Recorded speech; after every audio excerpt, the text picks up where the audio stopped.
महाभारत काल में श्री कृष्ण ने अनेक असुरों और भ्रष्ट लोगों का वध किया था। इनमें से एक है राजा शिशुपाल। एक बार पांडवों और कौरवों से भरी सभा में शिशुपाल ने श्री कृष्ण की योग्यता पर सवाल उठाए। शिशुपाल ने कृष्ण को भद्दी बातें कहकर उनका भरसक अपमान किया। श्री कृष्ण ने भरी सभा में सुदर्शन चक्र से एक झटके में राजा शिशुपाल का सिर धड़ से अलग कर दिया। शिशुपाल श्री कृष्ण की बुआ का बेटा था। उसने छेदी के राजा दमघोष के यहाँ जन्म लिया। जन्म के समय शिशुपाल का शरीर विचित्र था। उसके 3 आंखें और 4 हाथ थे। ये देखकर शिशुपाल के परिवार वाले अचंभे में पड़ गए। तभी एक आकाशवाणी हुई कि सही समय आने पर शिशुपाल की अतिरिक्त आंख और हाथ गायब हो जाएंगी, मगर जिस व्यक्ति के जरिए ये चमत्कार होगा वही शिशुपाल की मृत्यु का कारण बनेगा। एक बार श्री कृष्ण अपनी बुआ के यहाँ गए। वहाँ शिशुपाल को देखकर उनके मन में बहुत प्यार उमड़ पड़ा। उन्होंने जैसे ही दुलार करने के लिए शिशुपाल को अपनी गोद में उठाया, उसके अतिरिक्त आंख और हाथ गायब हो गए। ये चमत्कार देखकर शिशुपाल के परिवार वाले खुश हो गए, लेकिन अगले ही पल मायूसी छा गई, क्योंकि आकाशवाणी के मुताबिक जो व्यक्ति के जरिए शिशुपाल के अतिरिक्त आंख और हाथ गायब होंगे वही उसका काल बनेगा। जब श्री कृष्ण को ये बात पता चली तो उन्होंने अपनी बुआ को आश्वासन दिया।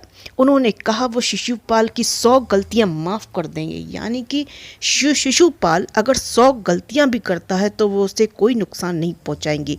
आगे चलकर शिशुपाल छेदी का राजा बन गया। एक बार पांडवों ने राष्ट्रीय यज्ञ का आयोजन किया, जिसमें कि श्री कृष्ण, भीष्म पितामह, गुरु द्रोणाचार्य, कौरवों के साथ साथ सभी महान ऋषियों और समस्त राज्यों के राजाओं को आमंत्रित किया गया। छेदी राज शिशुपाल भी सभा में मौजूद था। यह खत्म होने के बाद युधिष्ठिर को सभी महात्माओं की पूजा करनी थी। जब उनके मन में दुविधा पैदा हुई कि वह सबसे पहले किसकी पूजा करे, तब युधिष्ठिर ने भीष्म पितामह से इसका समाधान पूछा। भीष्म ने कहा, श्री कृष्ण परम वंदनीय हैं, इसलिए उनकी पूजा सबसे पहले की जानी चाहिए। जैसे ही युधिष्ठिर श्री कृष्ण की पूजा के लिए आगे बढ़े, शिशुपाल अपनी जगह से उठ खड़ा हुआ। शिशुपाल ने श्री कृष्ण की सबसे पहले पूजा करने पर सवाल उठाए। युधिष्ठिर ने कहा, भीष्म पितामह की आज्ञा से उन्होंने कृष्ण की पूजा करने का फैसला किया है।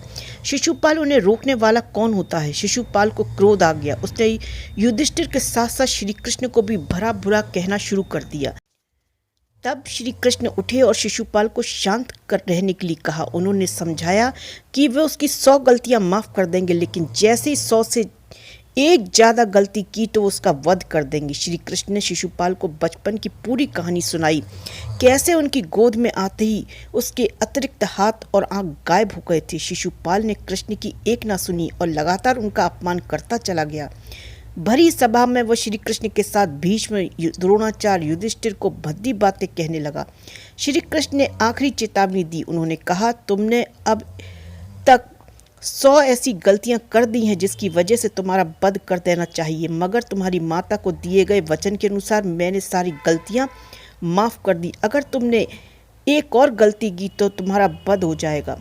शिशुपाल को श्री कृष्ण की ये बात मजाक लगी। तब श्री कृष्ण के परिवार के बारे में भला बुरा कहने लगा। वो अगले ही पल श्री कृष्ण ने सुदर्शन चक्र निकाला और एक झटके में शिशुपाल का सिर धड़ से अलग कर दिया। सभा में मौजूद हर एक शख्स बस देखता ही रह गया।